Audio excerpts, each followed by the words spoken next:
नए साल पर मशहूर शायरा परवीन शाकिर का एक शेर है, दुआ है अब के बरस भी खुदा करे ऐसा।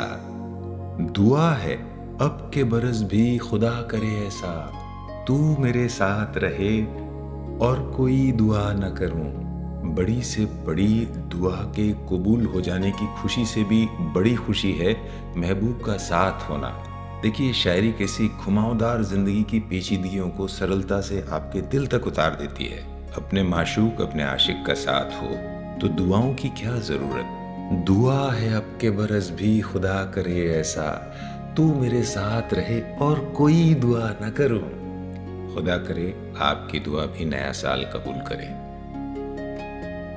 न कोई रंज का लम्हा किसी के पास आए, रंज दुख चिंता परेशानी है। न कोई रंज का लम्हा किसी के पास आए, खुदा करे कि नया साल सबको रास आए। नए साल के लिए एक और खूबसूरत नजरिया शायरी क्या करती है, एक रंग जीवन को इंद्रधनुषी बनाती है। आपको इतने सेंटिमेंट्स इतनी संवेदनाएं देती है कि आपका जीवन हरा भरा और रिच हो जाता है। तो एक नया अंदाज देखिए, कुछ खुशियां कुछ आंसू देकर टाल गया, कुछ खुशियां कुछ आंसू देकर टाल गया, जीवन का एक और सुनहरा साल गया। दुनिया भर के महबूब शायर गालिब साहब का नए साल पे ये शेर मुझे भी बेहद पसंद है। देखिए पाते हैं उशाक बुतों से क्या फैज। उशाक आशिकों का बहुवचन है।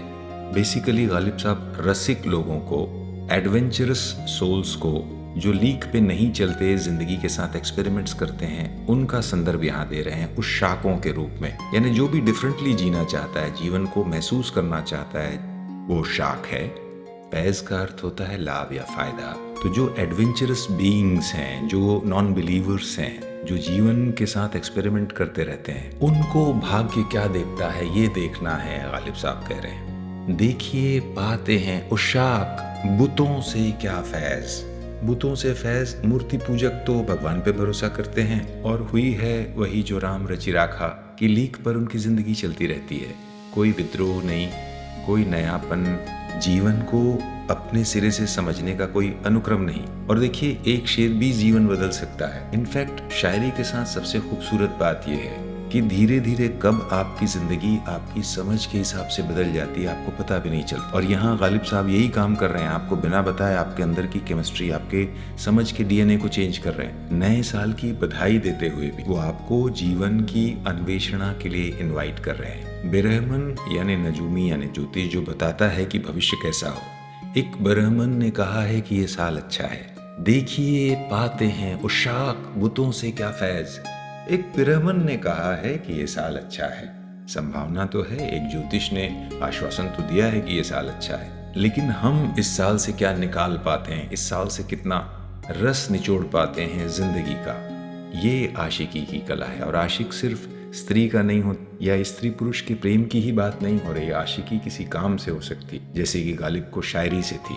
तो जो जिंदगी से प्यार करे वो आशिक, जो विषम से विषम बुरे से बुरे हालातों में जिंदगी का परेशानी से पसीने से भरा लेकिन संघर्षों से दमकता चेहरा चूमने की हिम्मत रखता हो, जो अपनी समझ और अपने पसीने से जिंदगी के हालात मोड़ने का हौसला रखता हो, वो उशाक, वो आशिक।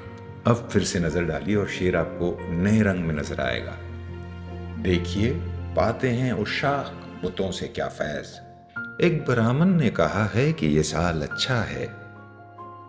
हमको मालूम है जन्नत की हकीकत, लेकिन दिल के खुश रखने को गालिब ये ख्याल अच्छा है।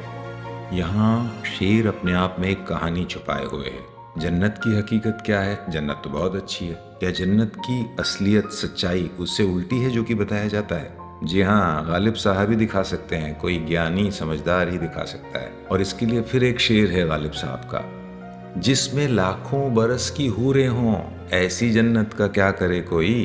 तो लाखों साल पुरानी बूढ़ी जहां अप्सराएं हों, हूरें हों, ऐसी जन्नत में क्या कोई राग रंग या आनंद की स्थिति सोच सकता है। अब ये जन्नत की हकीकत है, आप समझ सकते। भगवान ने लाखों करोड़ों साल पहले दुनिया बना दी। जो जन्नत है उसकी एक्सपायरी डेट तक निकल चुकी है।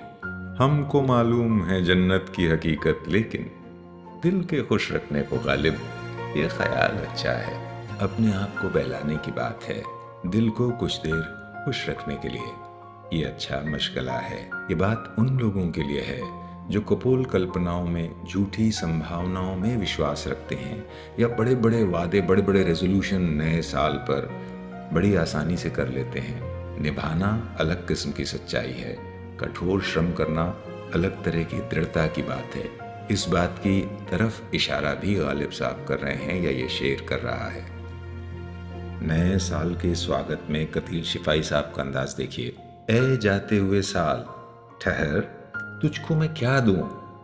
अश्कों का नजराना दूं या कोई दुआ दूं? अश्क यानी आंसू, और साल भर में कितनी ऐसी घटनाएं होती हैं जो रुलाती हैं। तो जाते हुए साल को विदाई देते हुए शायर का संवेदनशील दिल कह रहा है, ए जाते हुए साल, ठहर, तुझको मैं क्या दूं? अश्कों का नजराना दूं या कोई दुआ दूं? नए साल के स्वागत का एक और रंग देखिए। चेहरे से झाड़ पिछले बरस की कुदूरतें, कुदूरतें मलाल है जो न हो सका, जो रंजो गम है, जो निराशा है, तो उस निराशा को झाड़ पोंछ के फेंक दो। चेहरे से झाड़ पिछले बरस की कुदूरतें, दीवार से पुराना कैलेंडर उतार दे। जैसे दीवार से पुराना कैलेंडर उतरकर नया कैलेंडर आ जाता है, वैसे ही मन की मलिनता, निराशा, ग्लानि, कुंठा को उतार कर फेंकिए। नया साल आ गया है, चेहरे पर नई मुस्कुराहट लाइए, शायर कह रहा है। हफीज मेरठी साहब का अंदाज निराला है नए साल के स्वागत में। एक अजनबी के हाथ में देकर हमारे हाथ को, साथ छोड़ने लगा आखिर ये साल भी। सब चीजें फानी है, सबका साथ छूट जाता है, लेकिन किस अजनबी के हाथ में हाथ दे रहा है हमारा ये पुराना साल? जरा सोचिएगा। जवाब आपके सामने खड़ा है, इसलिए जानबूझ के नहीं दे रहा हूं। छोटा सा चैलेंज आपकी समझ को। एक अजनबी के हाथ में देकर हमारे हाथ को, साथ छोड़ने लगा आखिर ये साल भी। मोहम्मद असदुल्ला साहब फकीराना अंदाज में नए साल का खैर मकदम कर रहे हैं। ए जाते बरस तुझको, सौंपा खुदा को, मुबारक मुबारक नया साल सबको। और फकीराना तेवर के बाद विद्रोह के तेवर। सफर का एक नया सिलसिला बनाना है, सफर का एक नया सिलसिला बनाना है, अब आसमान तलक रास्ता बनाना है। ये शहबाज ख्वाजा साहब हैं। सफर का एक नया सिलसिला बनाना है, अब आसमान तलक रास्ता बनाना है। गालिब साहब के नए साल पर मशहूर जो शेर है, उसका जवाब अहमद फराज साहब अपने ही अंदाज में दे रहे हैं। न शबो रोज ही बदले हैं, न हाल अच्छा है। देश की हालत देख लीजिए, दुनिया की हालत देख लीजिए, क्या सही में कुछ बदलता है? अहमद फराज साहब आपको सच्चाई से आंख मिलाने की ताकीद कर रहे हैं। शबो रोज मतलब रात दिन। न शबो रोज ही बदले हैं, न हाल अच्छा है। ब्राह्मण यहाँ पर फिर नजूमी या ज्योतिष है जो भाग्य बताता है। किस ब्राह्मण ने कहा है कि यह साल अच्छा है? हालात तो बदलते नहीं दिख रहे हैं। न शबो रोज ही बदले हैं, न हाल अच्छा है। किस ब्राह्मण ने कहा था कि यह साल अच्छा है?